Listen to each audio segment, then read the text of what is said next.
ಹೀಗಾಗಿ ಇವತ್ತು ವಲಯ ಸಮುದಾಯ ಯಾಕಂದ್ರೆ ನಾವು ಇರ್ತಕ್ಕಂಥದ್ದು ಬಾಬಾ ಸಾಹೇಬ್ ಅಂಬೇಡ್ಕರ್ ಮಕ್ಕಳಿಗೆ ಪ್ರತಿಯೊಬ್ಬರು ಕೂಡ ಹಾನಿಯನ್ನು ಉಂಟು ಮಾಡಿದ ನಮ್ಮ ಪ್ರಮುಖ ಬೀದಿಗಳಲ್ಲಿ ಇದಾಗಿದೆ.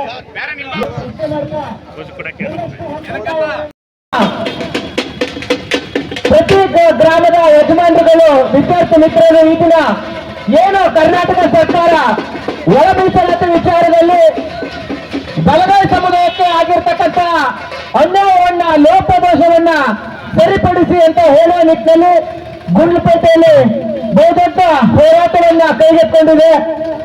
ಕರ್ನಾಟಕ ಸರ್ಕಾರ ಏನು ಈ ವಲಯ ಸಮುದಾಯಕ್ಕೆ ಆಗಿರ್ತಕ್ಕಂತಹ ರೋಸ್ಟರ್ ಪದ್ಧತಿಯಲ್ಲಿ ಆಗಿರ್ತಕ್ಕಂಥ ಅನ್ಯಾಯವನ್ನ ಸರಿಪಡಿಸಿ ಪ್ರತಿಯೊಂದು ಸಮುದಾಯಕ್ಕೂ ಕೂಡ ಸರಿಯಾದಂತಹ ನ್ಯಾಯವನ್ನ ದೊರಕಿಸ್ಕೊಡ್ಬೇಕು ಅಂತ ಹೇಳಿ ಈ ದಿನ ಗುಂಡ್ಲುಪೇಟೆ ಪಟ್ಟಣದಲ್ಲಿ ವಲಯ ಸಮಾಜದ ಎಲ್ಲ ನನ್ನ ಬಂಧುಗಳು, ವಿದ್ಯಾರ್ಥಿ ಮಿತ್ರರು, ಯಜಮಾನರುಗಳು ಈ ಒಂದು ಹೋರಾಟವನ್ನ ಕೈಗೆತ್ತಿಕೊಂಡಿವೆ.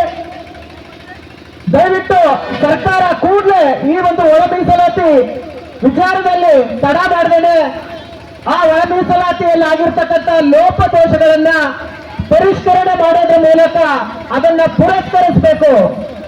ಪ್ರತಿಯೊಂದು ಸಮುದಾಯಕ್ಕೂ ಕೂಡ ಯಾವುದೇ ಸಮುದಾಯಕ್ಕೂ ಅನ್ಯಾಯ ಆಗದೇ ಇರೋ ರೀತಿಯಲ್ಲಿ ಮೀಸಲಾತಿಯನ್ನ ಜಾರಿಗೊಳಿಸಬೇಕು ಅಂತ ನಮ್ಮ ಬೇಡಿಕೆಯನ್ನ ಮುಂದಿಡ್ತಾ, ಸಂವಿಧಾನದ ಆಶಯವೇ ಸರ್ವರಿಗೂ ಸಮಪಾಲು, ಸರ್ವರಿಗೂ ಸಮಪಾಲು ಆ ನಿಟ್ಟಿನಲ್ಲಿ ಸರ್ಕಾರಗಳು ನಡ್ಕೊಳ್ಬೇಕಾಗಿತ್ತು.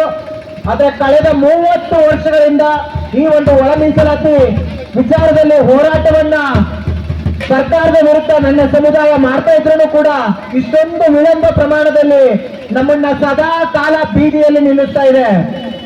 ನಾನು ಸರ್ಕಾರಕ್ಕೆ ಈ ಮೂಲಕ ಎಚ್ಚರಿಕೆಯನ್ನ ಕೊಡ್ತಾ ಇದ್ದೀನಿ. ಮುಂದಿನ ದಿನಗಳಲ್ಲಿ ನನ್ನ ಸಮಾಜಕ್ಕೆ ಆದಂತಹ ಅನ್ಯಾಯವನ್ನ ಸಹಿಸುವ ಮಾತೇ ಇಲ್ಲ. ಇಡೀ ರಾಜ್ಯಾದ್ಯಂತ ಚಳವಳಿಯನ್ನ ಆರಂಭಿಸಿ ಸರ್ಕಾರಕ್ಕೆ ತಕ್ಕ ಪಾಠವನ್ನ ಕಲಿಸಬೇಕಾಗುತ್ತೆ ಅಂತ ಈ ಸಂದರ್ಭದಲ್ಲಿ ಹೇಳ್ತಾ, ಏನು ಪ್ರಸ್ತುತ ಕಾಂಗ್ರೆಸ್ ಸರ್ಕಾರ ಈ ಒಂದು ಒಳ ಮೀಸಲಾತಿ ವಿಚಾರದಲ್ಲಿ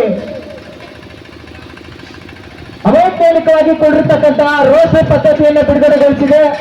ಇದನ್ನ ಸರಿಪಡಿಸಬೇಕು. ಕಾಂಗ್ರೆಸ್ ಪಕ್ಷದ ಪ್ರಣಾಳಿಕೆಯಲ್ಲಿ ಅನೌನ್ಸ್ ಮಾಡಿದಂತ ಒಂದು ಹುನ್ನಾರ.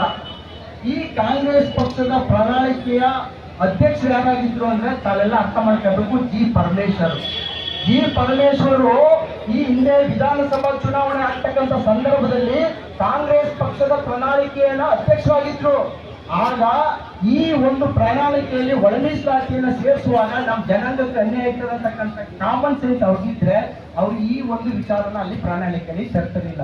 ಈಗ ಕಾಂಗ್ರೆಸ್ ಪಕ್ಷ ಪ್ರಣಾಳಿಕೆಯಲ್ಲಿ ಅನೌನ್ಸ್ ಮಾಡ್ಬಿಟ್ಟದೆ, ನಾವು ಒಳ ಮೀಸಲಾತಿನ ಜಾರಿ ಮಾಡ್ಬಿಡ್ತೀವಿ ಅಂತಾರೆ. ಆದ್ರೆ ಇದರಿಂದ ನಮ್ಮ ಬಲಗೈ ಸಮಾಜ ಈ 50 ವರ್ಷಗಳಿಂದ 70 ವರ್ಷಗಳಿಂದ ಯಾವ ರೀತಿ ಜೀತಗಾರಿಕೆ ಬುದ್ಧಿ ಬರಬೇಕಾಗಿತ್ತು ಆ ಸ್ಥಿತಿಗೆ ತರ್ತಕ್ಕಂಥ ಹುನ್ನಾರ ಈ ಸಂದರ್ಭದಲ್ಲಿ ನಡೆದಿದೆ.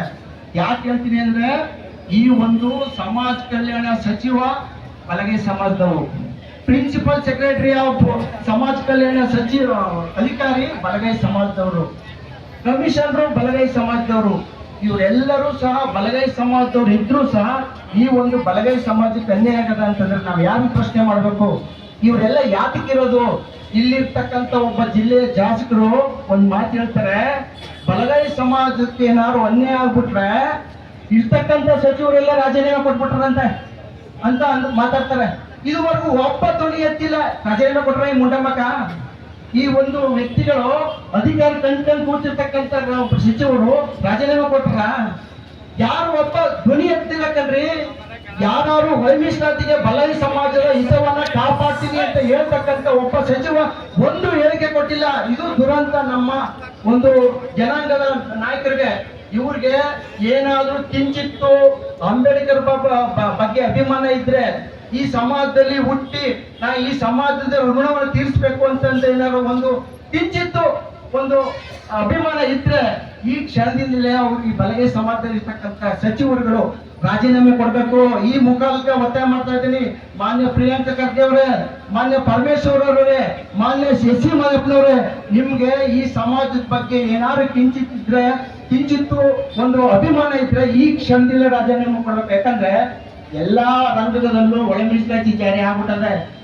6 ತಿಂಗಳಾಗದ ಒಳ ಮೀಸಲಾತಿ ಜಾರಿಯಾಗಿ 27ಕ್ಕೆ ಇವರು ಡೆಡ್ಲೈನ್ ಕೊಡೋದು. ಈಗ ಆಲ್ರೆಡಿ ಒಳ ಮೀಸಲಾತಿ